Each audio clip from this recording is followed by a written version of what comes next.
Nikolaus, it's great to see you again.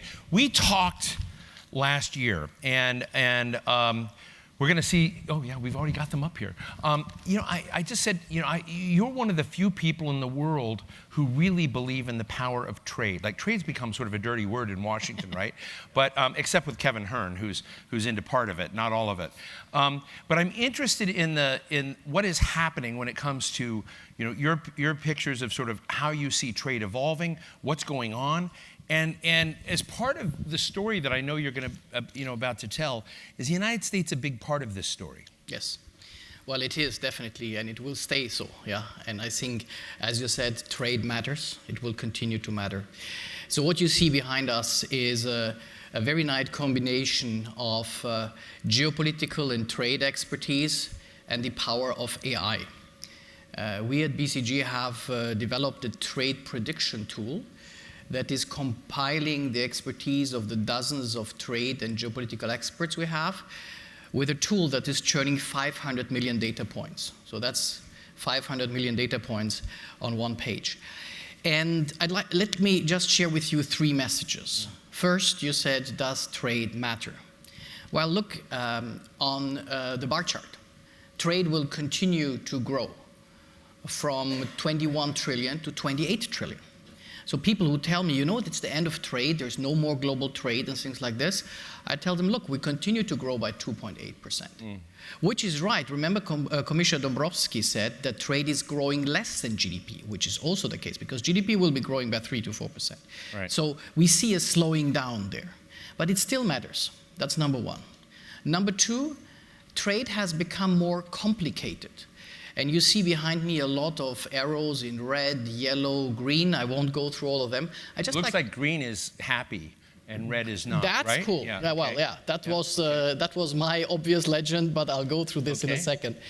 But so green is happy, red is not. So let me start with the not red, the red ones. There are actually two big arrows on this map. One is between US and China, where you see a prediction of less than 200 billion global trade going down between those two countries. And we'll talk about this a little bit later. And the other one is what Minister Lindner just said before, are the triple two between Russia and Europe. Minus $222 billion of trade because we don't buy Russian gas anymore. Yeah? So that's the second big red arrow you see here. So there are areas of trade that will go down.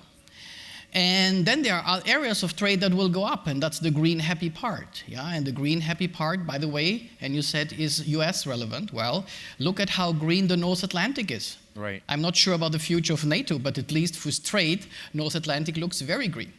And you could be a bit simplifying by saying, well, the Europeans are replacing Russian pipeline gas by American LNG. That's a bit too simplified, but it explains a good portion of the development.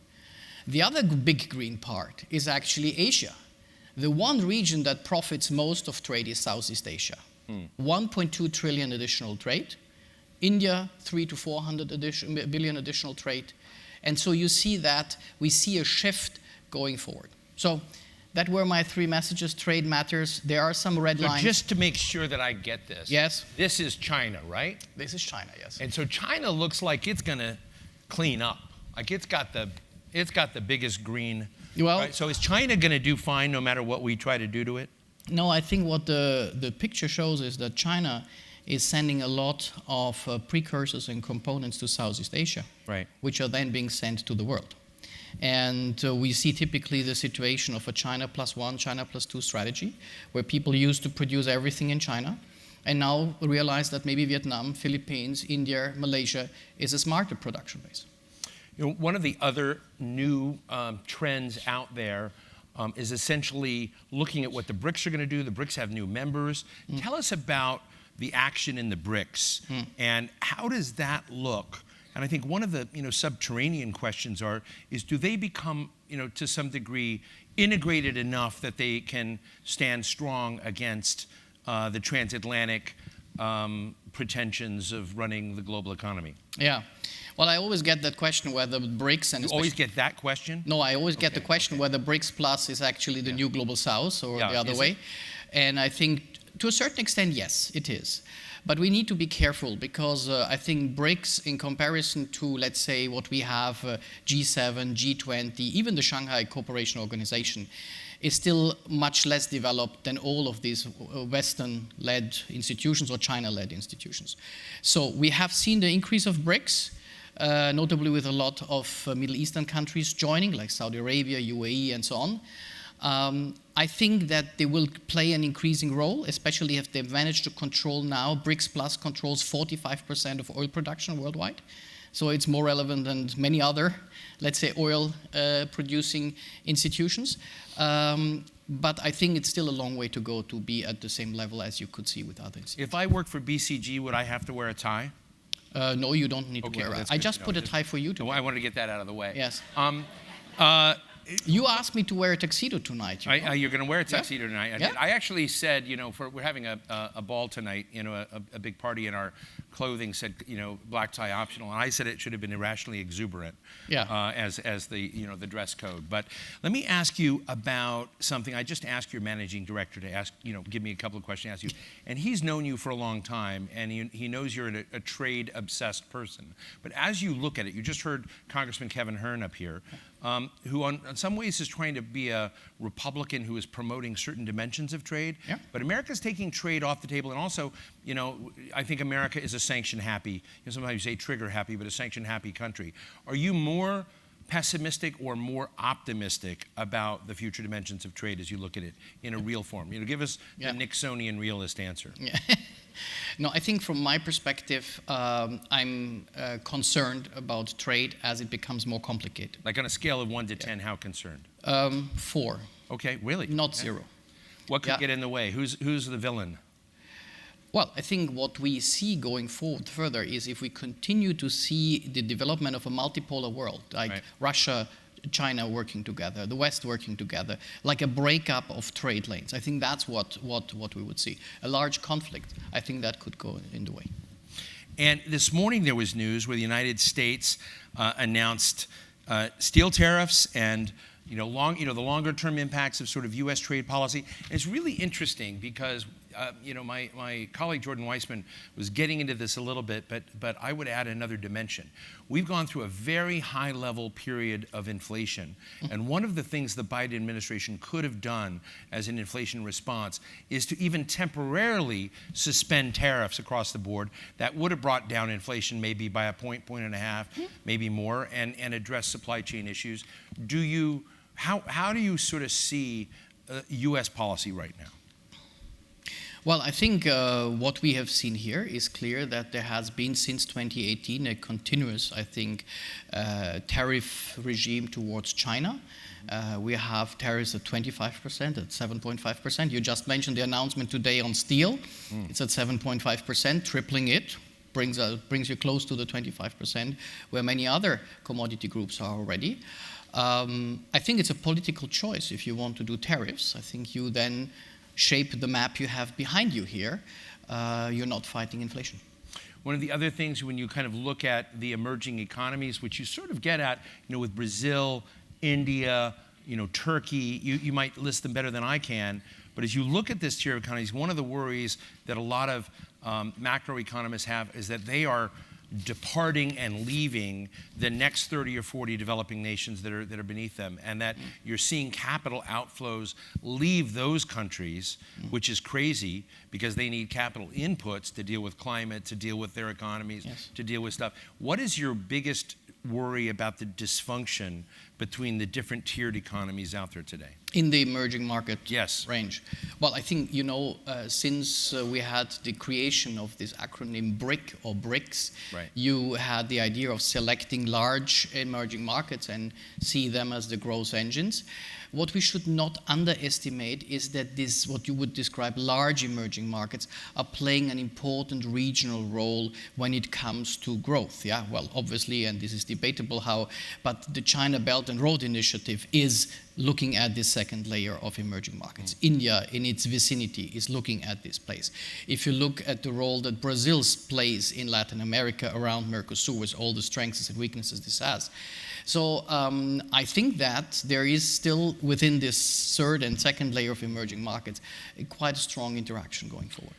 One of the other, I don't know if they're coming. I've lost, I've been living in a gusher with who's coming and who's not. But two of the speakers I wanted to have and I hope we have in this summit are Senator Bill Cassidy and Senator Michael Bennet. Bill Cassidy's from Louisiana, Michael Bennet from Colorado. They have introduced something called the Americas Act. And it's a way to think more about the Americas as an economic unit. And that requires a certain kind of policy orientation that people have. And I'm interested in, I remember the day when it was WTO, Tom Friedman, everybody's going to be like us in a flat world. Are we moving to a world of trading blocks? And what does your 500 million data points and AI tell you about the emergence of trading blocks? Is that going to create a better and more stable global economy that will work? Or are you going to lament, are economists going to lament that we're not able to kind of flatten sort of what trade was supposed to do? Trade was supposed to be the great liberalizer. Yeah, trade was, I think, supposed to be the big liberalizer and the big equalizer and similar chances to everyone.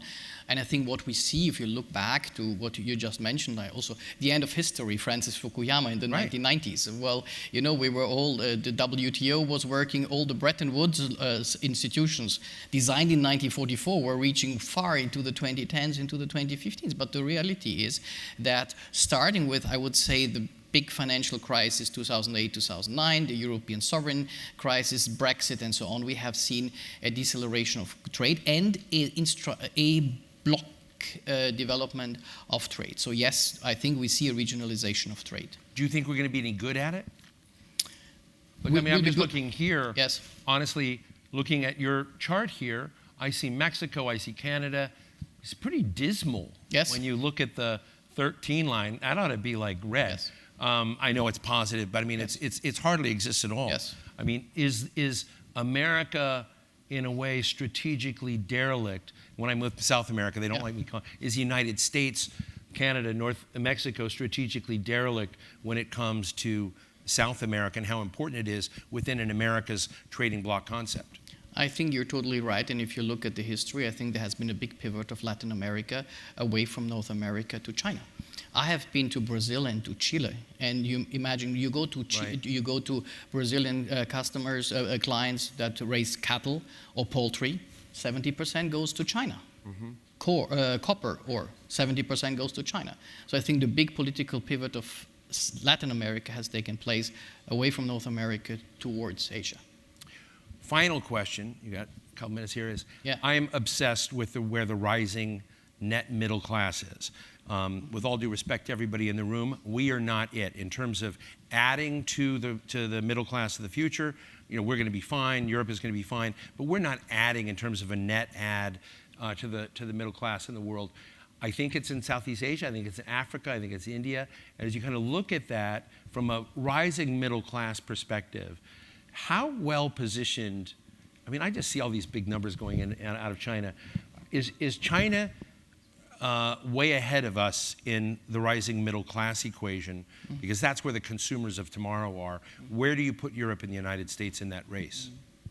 Well, I think when you look at the countries you just mentioned, China, India, Southeast Asia, you will have a huge increase of middle class. Just take the example, I'm a big fan, but macroeconomically speaking also of the outlook for India going forward versus China. Well, India will add in the next 10 years more middle class households than the whole German population is here. So Mr. Lindner could get another German budget out of this middle class if he would like to have it. So so that's the size of the magnitude we are having in this. And so we have 45 seconds more. What is the biggest blind spot economic policymakers in Europe and the United States have when it comes to trade? I think that, and this is not only for policymakers but also for companies, I think that we need, in this world, we need to continue to be prepared for supply chain shocks and related price volatility and inflation. While we're very happy to see inflation going down, we are in a very fragmenting and challenging world. Supply chain shocks are likely to happen again. Well, I want to thank you, Nicholas Lang, Managing Director and Senior Partner for the Global Vice Chair of the Global Advantage Practice of BCG. Thank you for sponsoring today, but I was tough on you anyway. No, so thank you so much. It was a pleasure. See you tonight. Thank you very much. Thank you.